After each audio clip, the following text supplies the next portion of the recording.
The last-ditch quest to find a solution to the so-called Irish backstop is on in earnest. Time is running out, which is why the German foreign minister is meeting the Taoiseach in Dublin today and why Angela Merkel, at her express request, phoned Leo Varadkar last week and engaged in what he described as a brainstorming conversation lasting fully 40 minutes. It's a fair assumption that German chancellors and foreign ministers do not give of their time in this way unless they have something seriously in need of addressing on their mind. The question is, what precisely do they want Mr Varadkar to do, and the answer will surely be evident in the coming days when the European community responds to Prime Minister Theresa May's requirements on the Irish backstop. The pressure is on her, but it may be also on Leo Varadkar, despite his assertion that the Germans are simply reaffirming their support for Dublin's position on the backstop. What is at stake here is the future of Europe, the political stability of the United Kingdom, the sixth most powerful economy on earth, and a deal between Brussels and London which took 2 years to negotiate and upon which the livelihood of tens of millions of people are dependent. As things stand at this moment, all is at risk because the island of Ireland must avoid a hard border at any cost. High stakes indeed for the Germans, undoubtedly influencing the European community as they did 10 years ago when the world's economy fell apart and Berlin dictated to Dublin the price that had to be paid in terms of austerity measures. What now? What is being asked of Leo Varadkar's government to keep Theresa May's deal and her government from collapsing, from leaving Europe in a no-deal mess which will cost everyone dearly? It beggars belief that anyone will allow that to happen, which is why today's meeting in Leo Varadkar's office with the German Foreign Minister Heiko Maas carries such significance and expectation. The bottom line for Theresa May is that without the support of Northern Ireland's 10 Democratic Unionist MPs, her deal and quite probably her leadership is doomed. Without some change in the current proposals for the backstop, which would avoid Northern Ireland being treated differently from the rest of the UK, the DUP will vote against the Brexit deal, and so too will dozens of other Westminster MPs.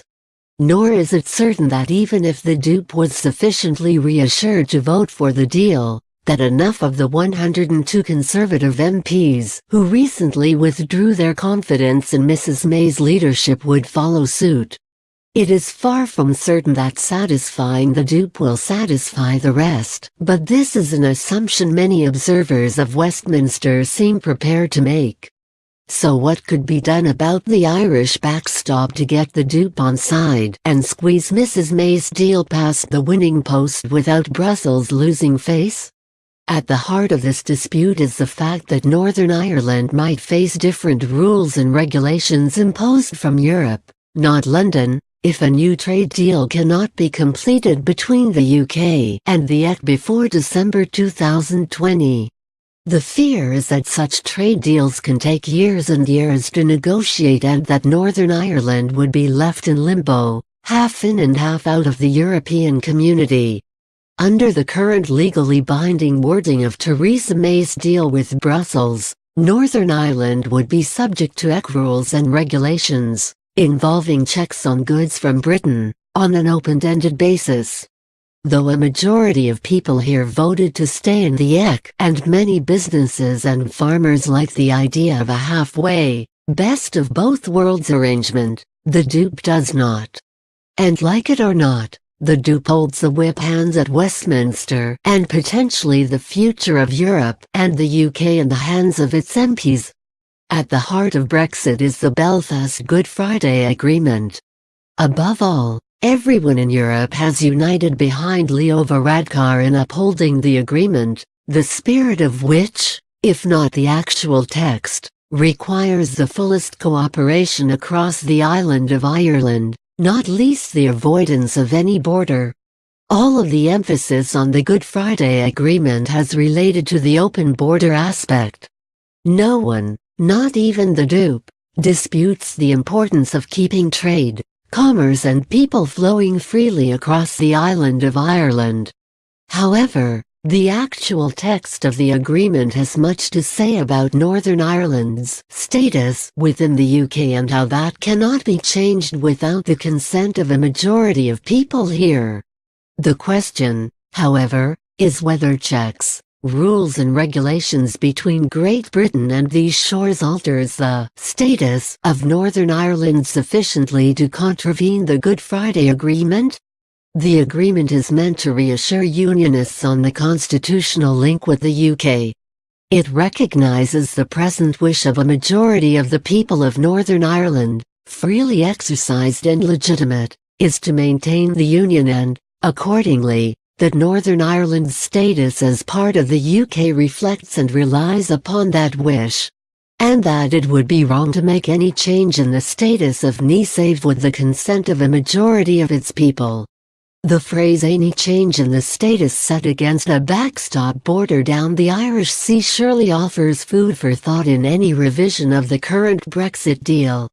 Everyone is in agreement on the need to uphold the Belfast Agreement, not least Mr Varadkar, who says it is his only red-line demand. Perhaps the future status of Northern Ireland, inside or outside Europe's influence, deserves further attention also alongside the requirement of avoiding any hard border. It may be clutching at straws at this stage, but, as the current deal stands, the status of Northern Ireland within the UK remains in question under the backstop, and with no legal guarantee that such an arrangement would be temporary.